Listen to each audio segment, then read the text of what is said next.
प्रश्न है पहला। एकेन बिना समझता गुड़ा तृण इव प्राय इमे किम। ऑप्शन है अर्थ, शील, जाति, कुल। आंसर जाएगा पहले प्रश्न का यहाँ पे आंसर है अर्थ। एक के बिना, एकेन बिना, एक के बिना समस्त गुण किसके समान है? तिनके के समान। तो वह एक क्या है? वह एक है अर्थ है। तो आंसर हमारा पहले प्रश्न का ए आंसर सही है दोस्तों। इसी प्रश्न के साथ मैं माला मैम आप सभी का हार्दिक स्वागत और अभिनंदन करती हूँ आपके अपने YouTube channel MS classes one में। आज की जो हमारी प्रश्नोत्तरी है नीति शतकम ग्रंथ से है, जो भर्तृहरि द्वारा लिखित है। ठीक है, तो आइए हम लोग चलते हैं ग्रंथ परिचय से प्रश्नोत्तरी। प्रश्नोत्तरी यह हमारा है यूपी टीएसटी, एलटी और बीपीएससी टीआरई 4 के सिलेबस में लगा हुआ है दोस्तों। तो आइए हम लोग स्टार्ट करते हैं आज की प्रश्नोत्तरी। प्रश्नों की संख्या 30 है दोस्तों। तो आइए स्टार्ट करते हैं प्रश्नोत्तरी। पहला प्रश्न आपके सामने है। प्रश्न यह कह रहा है कि एक के बिना समस्त गुण किसके समान है? तो एकेन बिना समझता गुरुड़ा तृण इव प्राय इमे किम। तो आंसर हमारा जाएगा अर्थ। अर्थ के बिना, अर्थ मतलब वित्त संपत्ति, या इस संपत्ति के बिना समस्त गुण जो है तिनके के समान है। तो यहाँ पे पहले प्रश्न का ए आंसर सही है। आगे हम लेंगे प्रश्न संख्या दूसरा। दूसरा आपके सामने है। प्रश्न है धन के कितनी गतियां होती है? धन की कितनी गतियां होती है? भर्तृहरि ने अपने नीति शतक में कहा धनम जो है कितनी गतियां होती है? 3, 4, 5, 6। तो धन की कितनी गतियां होती है दोस्तों? तो भर्तृहरि के अनुसार बताइएगा नीति शतकम में। तो यहाँ पे है 3 गतियां। कौन कौन से दोस्तों? तो यहाँ पे इन्होंने 3 गतियां बताया। भोगम जो है, भोगम दानम नाशम, 3 गतियां यहाँ पे है। तो धन की कितनी गतियां हैं? 3 है। तो आंसर हमारा जाएगा 3। तो आंसर हम जो है दूसरे प्रश्न का आंसर यहाँ पे ए आंसर सही है। आगे हम लेंगे प्रश्न संख्या तीसरे को। तीसरा है सर्वे गुणा कस्य आश्रयन्ति। सभी गुण किस पे आश्रित है? तो गुणम, चरित्रम, कांचनम, स्वर्णम किस पे आश्रित है दोस्तों? प्रश्न संख्या 3 इंपॉर्टेंट प्रश्न है दोस्तों, परीक्षा में पूछा गया है। सर्वे गुणा कश आश्रयन्ति, सभी गुण किस पे आश्रित है? प्रश्न संख्या 3। तो जो यहाँ पे हमारा आंसर जाएगा प्रश्न संख्या 3 का कांचनम। सभी गुण जो है कांचन पे आश्रित है, यानी कि सोने पे आश्रित है। तो नीति शतकम के अनुसार कांचनम है। तो आंसर हम लेंगे कांचनम। तो तीसरे प्रश्न का आंसर यहाँ पे सी सही है। आगे हम चलते हैं प्रश्न संख्या 4 की तरफ। चौथा प्रश्न है कांचनम आश्रयन्ति कह। कांचन किस पे आश्रित है? तो किस पे आश्रित है? सभी गुणा, सर्वे चरित्र, सर्वे स्वर्णम, उपयुक्त सभी किस पे है दोस्तों? प्रश्न संख्या 4। तो यह प्रश्न है कांचनम आश्रयन्ति कह। सभी जो है सोना आश्रित जो है, कांचनम आश्रित है किस पे? तो आंसर जाएगा यहाँ पे प्रश्न संख्या 4। प्रश्न संख्या 4 का आंसर यहाँ पे लेंगे सर्वे गुणा। सभी गुण या मनुष्य के जितने भी गुण हैं वह सभी गुण जो है किस पे आश्रित है? कांचनम। तो यहाँ पे पूछा कांचनम आश्रित क, तो सर्वे गुणा। आंसर यहाँ पे प्रश्न संख्या 4 का ए आंसर सही है। आगे लेंगे प्रश्न संख्या 5 की तरफ चलते हैं। प्रश्न संख्या 5 आपके सामने है। जो है प्रश्न संख्या 5 है नाग शब्द को अर्थ है। तो यहाँ पे नागा पूछा है, नाग शब्द का क्या अर्थ है? नगा होगा दोस्तों, नागा नहीं होगा। यहाँ पे शब्दार्थ कुछ मिस्टेक हुआ है। तो नगा शब्द का क्या अर्थ होगा? तो नगा शब्द का अर्थ यहाँ पे क्या पूछा है? पृथ्वी, हाथी, नाग या पर्वत। तो यहाँ पे नगा शब्द का अर्थ यहाँ पे जाएगा हमारा प्रश्न संख्या 5। ठीक है, प्रश्न संख्या 5 का यहाँ पे आंसर आ जाएगा नगह शब्द का क्या अर्थ है? तो जो है हाथी है। क्या है? हाथी है। यहाँ पे नाग नहीं होगा, नग। ठीक है, तो प्रश्न संख्या 5 का आंसर हाथी करेक्ट है। ठीक है, हाथी सही है, नग है। ठीक है, तो नग शब्द को अर्थ आंसर में आ जाएगा हाथी। ठीक है, आगे लेंगे प्रश्न संख्या 6 की तरफ चलते हैं। छठवां प्रश्न आपके सामने है वित्तस्य तृतीया गति का अस्ति। वृत्त की जो धन की जो तृतीय गति है वो कौन सी है? तो कौन सी है दोस्तों? दानम है, भोगम है, नाशम या उपयुक्त सभी है। तो धन की कितनी गतियां हैं? धन की 3 गतियां है, तो होती है दोस्तों। तो इसमें पूछा है वृत्तस जो धन की तीसरी गति है वो कौन सी है? तो कौन सी है तीसरी गति, कौन सी है दोस्तों? तो भर्तृहरि ने कहा या तो धन कमाइए तो या उसका भोग करिए, स्वयं उसका उपयोग करिए, भोग करिए, नहीं तो दान कर दीजिए। पहले नंबर पर उन्होंने कहा भोग करिए, दूसरे पे कहा दान करिए। यदि आप भोग नहीं करते हैं, दान नहीं करते हैं, तो धन की तीसरी गति हो जाएगी नाश, यानी कि आंसर जाएगा हमारा नाश की तरफ। ठीक है, यानी कि धन स्वतः नष्ट हो जाएगा। तो वित्तस्य तृतीय गति क अस्ति, तो नाश आंसर जाएगा प्रश्न संख्या 6 का सी आंसर सही है। आगे लेंगे प्रश्न संख्या 7 को। 7वां है जो है तनिन्मना शोभन्ते गलितम विभवाम आर्थिषु नरः इति इति कह छंद अस्ति। यहाँ पे कौन सा छंद, इस पंक्ति में कौन सा छंद का प्रयोग किया गया है? तो मंदाक्रांता छंद है क्या, सालनी है क्या, शिखरड़ी है क्या, या फिर हरड़ी है? प्रश्न संख्या 7। यहाँ पे कहा गया तनिन्मना शोभन्ते गलित जो है विथमवा जो है अर्थिषु नरा इति छंद कह। तो इस पंक्ति में पूछा है छंद कौन सा है, तो यहाँ पे हो जाएगा जो है तनिन्मा मतलब होता है निम्न, निम्न होगा, नीच निम्न स्थान को प्राप्त होगा। तो शब्दार्थ भी ये पूछ सकता है। तनिन्मना शब्द का क्या अर्थ होता है? निम्न स्थान को प्राप्त करना। ठीक है, तो यहाँ पे जो हमारा आंसर जाएगा प्रश्न संख्या 7 का आंसर पूछा है कौन सा छंद है, तो छंद यहाँ पे है शिखरड़ी। कौन सा है? शिखरड़ी। तो प्रश्न संख्या 7 का आंसर यहाँ पे सी सही होगा। यहाँ पे जो है यह सूक्ति कहाँ से ली गई, तो नीति शतकम से। किस कवि की रचना है, तो भर्तृहरि की रचना है। तनिन्मा शब्द का क्या अर्थ है, तो इसका अर्थ है निम्न स्थान को प्राप्त होना। उन्होंने कहा कि जो यह शोभनते शोभित को प्राप्त होते, निम्न स्थान को प्राप्त होते यदि उसके कुछ गलित यानी कुछ जो है उसमें कुछ कमी आ जाए तो क्या होते हैं, वो शोभा को प्राप्त होते हैं। तो ये इसमें छंद पूछा, छंद हमारा शिखरड़ी है। प्रश्न संख्या 7 का सी आंसर सही है। आगे लेंगे प्रश्न संख्या 8 है, 8वां है मणि साढ़ो उल्हीड़ तनिम्ना कह। मणि यदि यदि साढ़ो उल्हीड़ यदि उसको मणि को यदि उसको साढ़ो लीना यदि उसको किया जाए तो वह किस स्थान को प्राप्त होगा? शोभन्ते, शोभन्ते मणि, शोभन्ते नाग, शोभन्ते सरित, शोभन्ते वनिता। तो मणि शोभन्त साढ़ो लीढ़ तन्मिना कह किस स्थान को प्राप्त होगा? मणि। तो किसके स्थान को प्राप्त होगा दोस्तों? यहाँ पे प्रश्न संख्या प्रश्न बनाने में थोड़ा मिस्टेक हुआ, तो यहाँ पे मणि नहीं रहेगा। ठीक है, आंसर हमारा मणि में ही जाएगा। साढ़ो लीढ़ तनिमना कह यदि उसको कसौटी पे यदि कस दिया जाए, कसौटी पर साढ़ो लेना उसको कस दिया जाए, तनिम्ना किस स्थान को प्राप्त होगा? तो शोभन्ते मणि किस स्थान को? वह मणि को प्राप्त होगा। तो यहाँ पे हमारा जाएगा तो साढ़ो लेना तनिम्ना कह, तो हमारा आंसर जाएगा मणि। ठीक है, यहाँ पे प्रश्न संख्या 8 का आंसर ए सही है। ठीक है, तो यहाँ पे लेंगे हम प्रश्न संख्या 8 का आंसर ए यहाँ पे सही है। ठीक है, आगे लेंगे प्रश्न संख्या 9 है कला शेषक का। तो कला शीर्षक क हो जाएगा दोस्तों। कला शीर्षक क शेष मास्त्र कौन बचता है? चंद्र, सूर्य, नाग या सरित। तो नगह, सरित, सूर्य क्या जो है शेष मात्र जो है कला शीर्षक क। तो आंसर जाएगा कला शीर्षक चंद्र। यह शोभनतम कला शेष जो शेष मात्र बचता है वही सुशोभित होता है। तो कौन सुशोभित होता है? चंद्र शोभनती। ठीक है, शोभनती जब चंद्रमा कला मात्र शेष बचता है तो वह शोभा को प्राप्त होता है। तो कला शीर्षक का तो आंसर जाएगा चंद्र।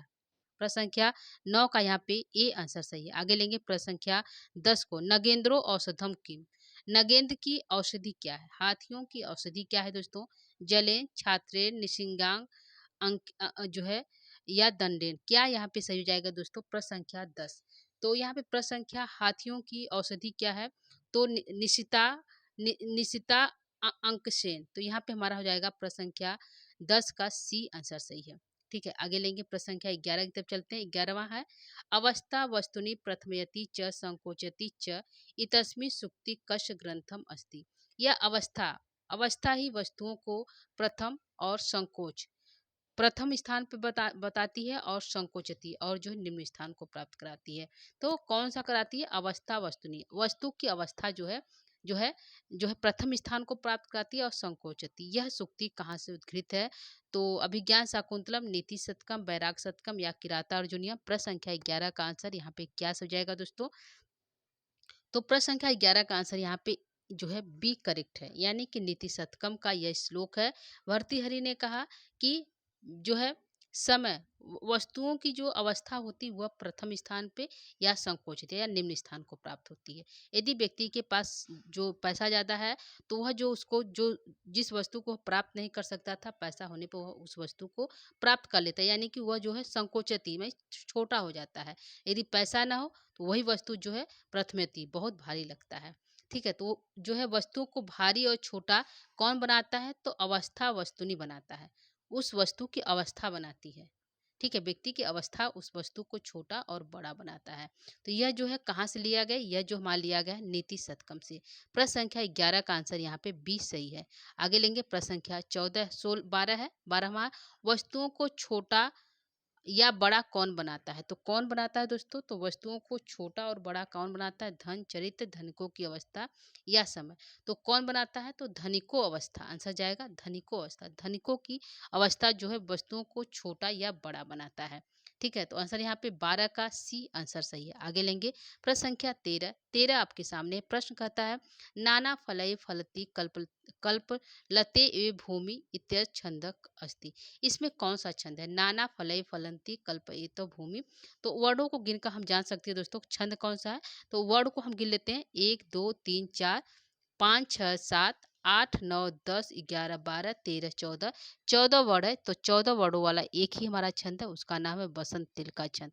तो हमारा आंसर जाएगा यहाँ पे प्रश्न संख्या 13 का ए आंसर सही है। यदि छंद पूछे तो हम वर्डों को गिनकर बता सकते हैं।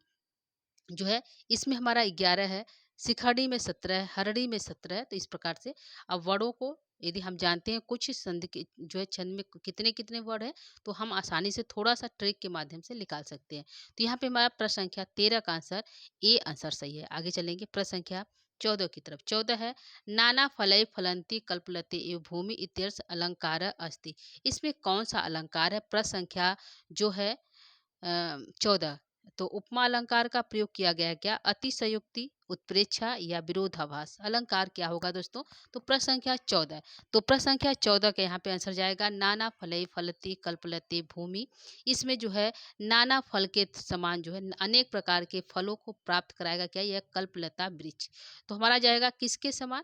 तो कल्पलता वृक्ष के समान उपमा दिया गया है। तो हमारा आंसर जाएगा प्रश्न संख्या ए। 14 का ए आंसर सही है। इसमें जो उपमा अलंकार का प्रयोग किया गया, इंपॉर्टेंट लाइन है दोस्तों। पंक्ति सुक्ति भी कर पूछ देता है, कहाँ की सुक्ति है? तो नीति शतकम की है। किस ग्रंथ से लिया गया है?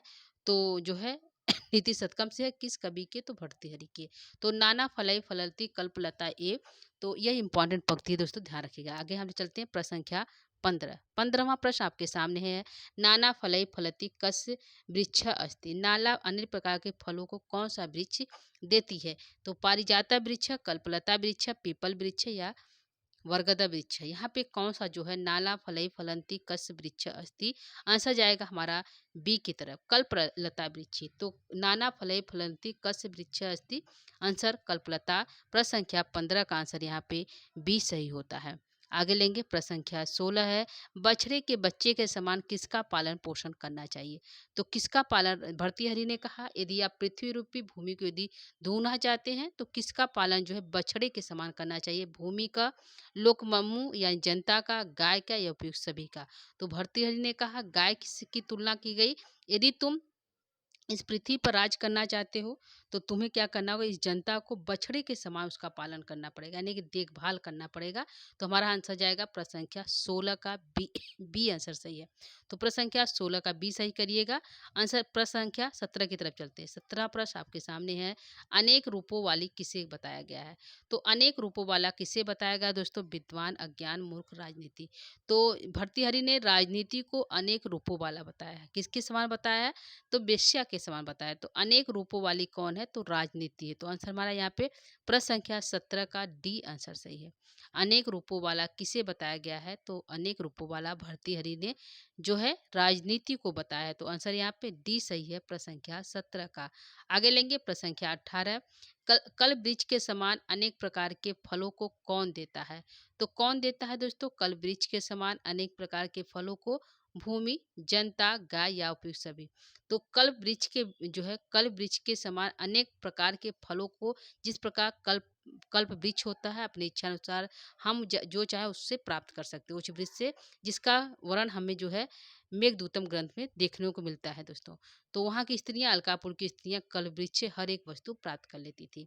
तो उन्होंने कहा, इस जो नीति शतकम में भर्तृहरि ने कहा कल्प वृक्ष के समान अनेक प्रकार के फलों को और कौन देती है? तो हमारी मातृभूमि देती, भूमि देती है, जो अनेक प्रकार के वस्तुओं को देती है। जिस प्रकार कल्प वृक्ष देता था, उसी प्रकार भूमि जो है अनेक प्रकार की वस्तुओं को देती है। तो आंसर यहाँ पे प्रश्न संख्या 18 का ए सही होता है। आगे लेंगे प्रश्न संख्या 19 को। 19 है, वारांगना शब्द को अर्थ है। वारांगना शब्द का क्या अर्थ? तो वेश्या, वाचालम, न बाधताम, हाथी। तो आंसर क्या हो जाएगा प्रश्न संख्या 19 का? तो वारांगना शब्द का अर्थ यहाँ पे हमारा जाएगा वेश्या। वेश्या से यहाँ पे तुलना की गई है राजनीति की, तो ये भी पूछेगा राजनीति की तुलना किससे की गई है? तो वेश्या से की गई है। ठीक है, तो आंसर यहाँ पे 19 का ये सही जाता है। आगे लेंगे प्रश्न संख्या 20। 20 है वारांगना की तुलना किससे की गई है? तो ये भी प्रश्न हो गया, वारांगना की तुलना किससे की गई है दोस्तों? तो प्रश्न संख्या 20 का आंसर जाएगा विद्वान, अज्ञान, मूर्ख या राजनीति। तो वारांगना की तुलना भर्तृहरि ने किसके साथ किया?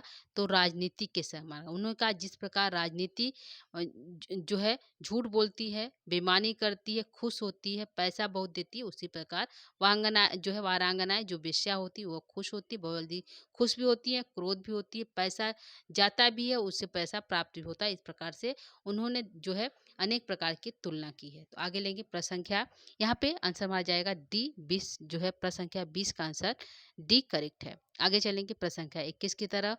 वारांगना नृपनीति अनेक रूपा इत्यत्र छंद अस्ति।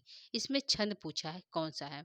तो वारांगना नृपनीति अनेक रूपा, वारांगनाएं जो है नृपनीति राजनीति की तरह अनेक रूपों वाली होती है। तो बसंत तिल का छंद है क्या, शालिनी है क्या, शिखरड़ी है क्या या हरड़ी है? तो कौन सा छंद का प्रयोग किया गया है देख लेते हैं। वर्डों को गिनते हैं 1 2 3 4 5 6 7 8 9 10 11 12 13। तो यहाँ पे पूछा है कौन सा छंद का प्रयोग किया गया है? प्रश्न संख्या जो है 21। तो यहाँ पे 13 आया है, कितना आना चाहिए? 1 2 3 4 5 6 7 8 9 10 11 12 13 14। कितना हुआ? 14 वर्ड हुए। तो वारांगना नृपनीति अनेक रूपाम इसमें छंद पूछा है, तो इसमें भी हमारा छंद जो है वसंत तिल का छंद का प्रयोग किया गया है। ठीक है, तो आंसर यहाँ पे 21 का ए आंसर सही होता है। आगे लेंगे प्रश्न संख्या 22 को। 22 है राजा के पास कुल कितने गुण होते हैं?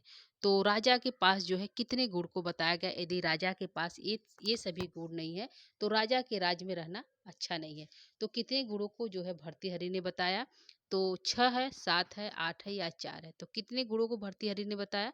तो राजाओं के पास कितने गुण होना चाहिए? 6 गुण होना चाहिए। कितने होना चाहिए दोस्तों? 6 गुणों का होना अनिवार्य है। तो यह 6 गुण जिस राजा के पास न हो उस राजा के राज्य में रहना उचित नहीं है। ठीक है, तो यहाँ पे आंसर प्रश्न संख्या 22 का आंसर यहाँ पे जो है एक करेक्ट होता है। ठीक है, आगे लेंगे प्रश्न संख्या हम जो है 23 की तरफ चलते हैं।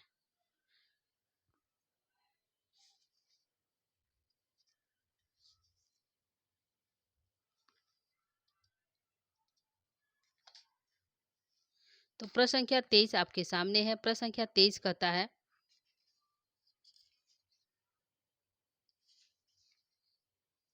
तो यहाँ पे जो हमने ऊपर बताया था इनके 6 गुण है, तो कौन कौन से दोस्तों उसको देख लेते हैं थोड़ा सा। राजा के पास कुल कितने गुण होने चाहिए? 6 गुण होने चाहिए। कौन कौन से हैं? तो यहाँ पे 6 आंसर हमारा सही है प्रश्न संख्या 22 का। तो हमारे 6 गुण है आज्ञा, कीर्ति, पालनम, ब्राह्मणम, दानम, भोगो, मित्र सुरक्षा। इस प्रकार के जो है 6 गुण राजा के सभी आज्ञा का पालन करे, उनकी कीर्ति रहे, जो है वह जनता का पालन करे, ब्राह्मण उसके राज में रहे, दान करे, भोग करे और मित्र का संरक्षण करे। तो ये जो है सभी जो है राजा के 6 गुण बताए गए हैं।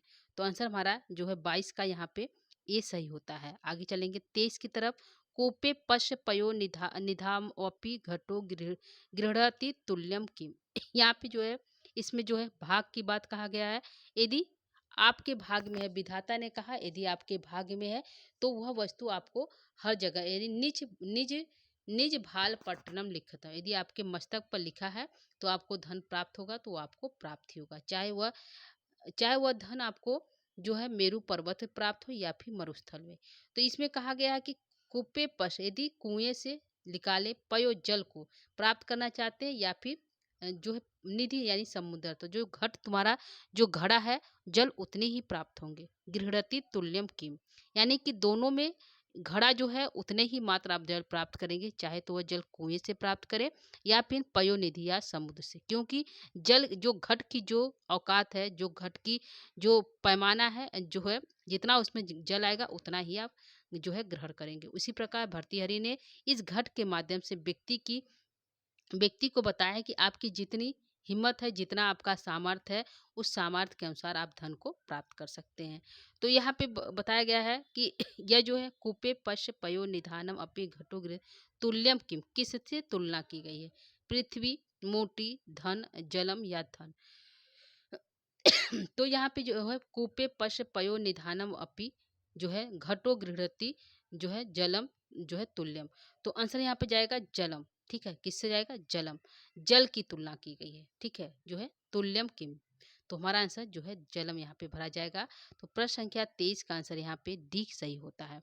आगे लेंगे, यहाँ पे जलम यानी कि किम, जलम किम जो है तुल्यम किम तो जलम। ठीक है, जल से तुलना की गई है कि जल आप प्राप्त कर सकते हैं कुएं से भी, समुद्र से, लेकिन घट का जितना उसका पैमाना जिसमें उतना आवश्यकता है उतना ही आप जल ग्रहण कर सकते हैं।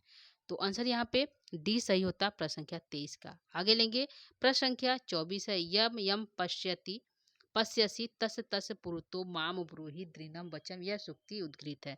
तो यह सूक्ति कहाँ से उद्गृत? यत सूक्ति किम ग्रंथ अस्ति। यह सूक्ति किस ग्रंथ से उद्गृत है?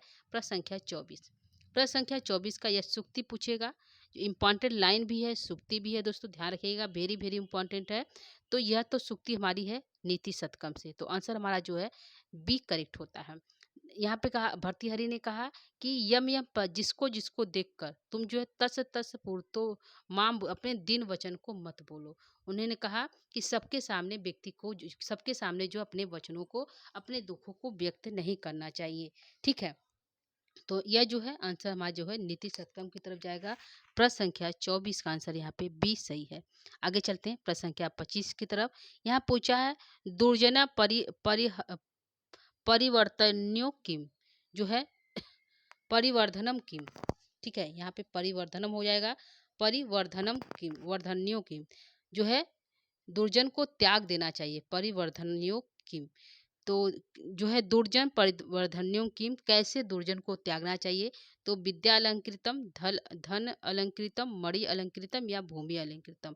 तो कैसे व्यक्ति को त्याग देना चाहिए? दुर्जन परिहर्तव्यम जो, तो किम, तो विद्या अलंकृत व्यक्ति को क्या है? त्याग देना चाहिए। ठीक है, दुर्जन को, विद्या अलंकृत दुर्जन व्यक्ति को क्या करना चाहिए? त्याग देना चाहिए।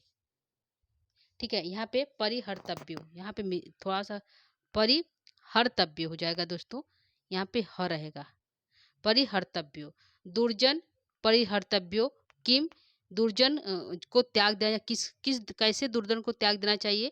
तो विद्या अलंकृत दुर्जन व्यक्ति को त्याग देना चाहिए। ठीक है, तो भर्तृहरि ने कहा यदि विद्या से अलंकृत दुर्जन व्यक्ति भी है तो ऐसे व्यक्ति को क्या करना चाहिए? परिहर्तव्यम, त्याग देना चाहिए। तो आंसर हमारा जाएगा ए की तरफ। 25 का ये, कैसे व्यक्ति को त्याग देना चाहिए? जो विद्या से अलंकृत व्यक्ति हो। तो आंसर जाएगा प्रश्न संख्या 25 का ए। आगे लेते हैं, प्रश्न संख्या 26 है दुर्जन व्यक्ति की तुलना किससे की गई है? तो दुर्जन व्यक्ति की तुलना किससे की गई? विद्या से, धन से, मणिभूषित सर्प से या सर्प से? जो है स्वर से। तो भर्तृहरि ने कहा कि जो है यदि विद्या से अलंकृत व्यक्ति, उसको भी ऐसे दुर्जन व्यक्ति को त्याग देना चाहिए। तो दुर्जन व्यक्ति की तुलना किससे भर्तृहरि ने कर दी? तो मणिभूषित सर्प। यदि मणिभूषित सर्प यानी जिसके ऊपर सिर पे मणि हो, ऐसे भूषित सर्प क्या किस किम असो न भयंकरम, क्या वह भयंकर नहीं होते? क्या वो आपको नहीं डसेंगे? तो उसी प्रकार दुर्जन व्यक्ति भी वह आपको जरूर डसेंगे। तो भर्तृहरि ने जो है मणिभूषित सर्प से जो है दुर्जन व्यक्ति की तुलना कर दी, यानी कि दुर्जन व्यक्ति भी भयंकर और जो है मणि से भूषित सर्प भी भयंकर। ठीक है, तो आंसर हमारा जो है सी सही है प्रश्न संख्या 26 का। आगे लेंगे, प्रश्न संख्या 27 है नीति शतकम ग्रंथों अनुसार, नीति शतकम ग्रंथों अनुसार दुर्जनम न अंकितम तस्य गुरुनाम अस्ति। नीति शतकम के अनुसार दुर्जन व्यक्ति किसके नाम को कश गुणना अस्ति, नाम को अंकित, किसके गुणों के नाम को अंकित नहीं किया? तो किसके गुणों के नाम को जो है दुर्जन व्यक्ति ने न अंकितम कश गुणना नाम अस्ति। गुणियों के गुणों को दुर्जन व्यक्ति ने कलंकित नहीं, किस व्यक्ति के गुणों को कलंकित नहीं किया? तो सज्जनों, धनिकों, वाचलकों और धन्यम। तो यहाँ पे दुर्जन व्यक्ति ने दुर्जन पद्धति से प्रश्न है दोस्तों। तो दुर्जन जो व्यक्ति है वह नाम अंकितम जो है अंकित किया, किसके? दुर्जनई ना अंकित अंकित किया कश गुणान अस्ति, किसके गुणों को अंकित किया? तो यहाँ पे हमारा जाएगा सज्जनों, सज्जन के गुणों को अंकित किया। दुर्जन व्यक्ति न अंकितम कश गुणान अस्ति, दुर्जन व्यक्ति किसके गुणों को अंकित किया? तो सज्जनों के गुणों को अंकित किया। तो सज्जनों के गुण कौन थे? गुण उनके ये है, यदि कोई व्यक्ति हिमती लज्जा करता है तो कहेंगे यह जाड़ेतम है, इसकी यह जड़ता है। यदि कोई सुचऊ कि वो व्रत रखता है तो कहेंगे नहीं ये कैतव है, यह दिखावा करता है। कोई व्यक्ति जो है दम है, यदि कोई व्रत करता है, व्रत सुचऊ यदि व्रत करता है तो कहेंगे नहीं ये जो दिखावा करता है। ठीक है। और कोई सुचऊ कोई पवित्र है, पूजा पाठ करता है, उसको कहेंगे नहीं कैतव है, ये जो दिखावा करता है। कोई सूरवीर है तो कहेंगे बहुत जो है निर्घयी है, बहुत निर्दयी है। ठीक है। इस प्रकार से उन्होंने जो है दुर्जन व्यक्ति जो है सज्जनों के अनेक गुणों को कलंकित किया, अंकित किया। तो आंसर हमारा जाएगा 27 का ए आंसर सही है। आगे लेंगे प्रश्न संख्या 28। 28 है नीति शतकम ग्रंथानुसारम दुर्जन ने सज्जनों के कुल कितने गुणों को अंकित किया? तो कुल कितने गुणों को अंकित किया? तो यहाँ पे जो है उन्होंने कुल जो है 9 गुणों को अंकित, कितने गुणों को अंकित किया? तो 8, 9, 10 या 7। तो आंसर यहाँ पे हमने बता दिया, उन्होंने कुल 9 गुणों को अंकित किया। कौन कौन से? तो उन्होंने एक हमारा गुण था हिमती, हिमती को जड़ता बताया, और जो है व्रत सुचऊ को दम बताया, और जो है सुचऊ को उन्होंने जो है कैतव बताया, और वीरता सुरई को निर्घनता बताया, और मुनि के पवित्र जो है पवित्रता को वितमिता बताया, और दैन्यम को प्रिया अलापी बताया कि कमजोर है, दुर्बल है, और जो तेजस्विता को जो है और मुखरता बहुत वाचाल है तो उसको जो है वक्त शक्ति स्त्री, इस प्रकार से उन्होंने कुल 9 जो है गुणों को अंकित किया। किसके? सज्जनों के। तो यह पूछ सकता है कितने गुणों को अंकित किया? तो कुल 9 गुणों को यहाँ पे अंकित किया गया दोस्तों। तो आंसर यहाँ हमारा जो है 28 का बी आंसर सही है। आगे लेंगे प्रश्न संख्या 30। 30 है निचस्य गोचरम गतई सुख प्राप्ते कई, यह सूक्ति कहाँ से उद्गृत है? तो भर्तृहरि ने कहा यदि आप नीच के संग गोचरम दृष्टि में आ जाए, गोचर मतलब दृष्टि, यदि आप नीच के दृष्टि में आ जाए तो सुख ही प्राप्ति कही, तो आपको सुख कहाँ प्राप्त होगा? ठीक है। यह सूक्ति कहाँ से उद्गृत है? अभिज्ञान शाकुंतलम, नीति शतकम, श्रृंगार शतकम या बैराग शतकम? तो आंसर हमारा जाएगा यहाँ पे जो है 30 का बी आंसर सही है। तो भर्तृहरि का यह इंपॉर्टेंट लाइन है, उन्होंने जो है नीचों की संगति है कि यदि आप नीचे दुर्जन व्यक्ति के गोचर दृष्टि में आ जाए, यदि कोई व्यक्ति दुर्जन व्यक्ति की दृष्टि में आ जाता है तो वह जो उसे किसी प्रकार से सुख प्राप्त नहीं हो सकता, भर्तृहरि ने यह कहना चाहते हैं। तो आंसर यहाँ पे हमारा जो है आंसर हमारा यहाँ पे सही हो जाता है। प्रश्न संख्या 30 का बी आंसर सही है। तो दोस्तों यह हमारा प्रश्नोत्तरी था। प्रश्नों का जो है प्रश्नों का जो 30 प्रश्न थे, तो प्रश्न कैसे लगे आज की प्रश्नोत्तरी को यहीं पे हम समाप्त करेंगे दोस्तों। आगे हम जो है कक्षा में कल जो है पुनः लेकर उपस्थित होंगे। तब तक के लिए आज के लिए इतना ही दोस्तों। नमो नमः, नमः संस्कृताय, धन्यवाद। यदि आप चैनल पे पहली बार है दोस्तों तो चैनल को लाइक सब्सक्राइब शेयर जरूर करिएगा। थैंक यू, धन्यवाद। धन्यवाद दोस्तों।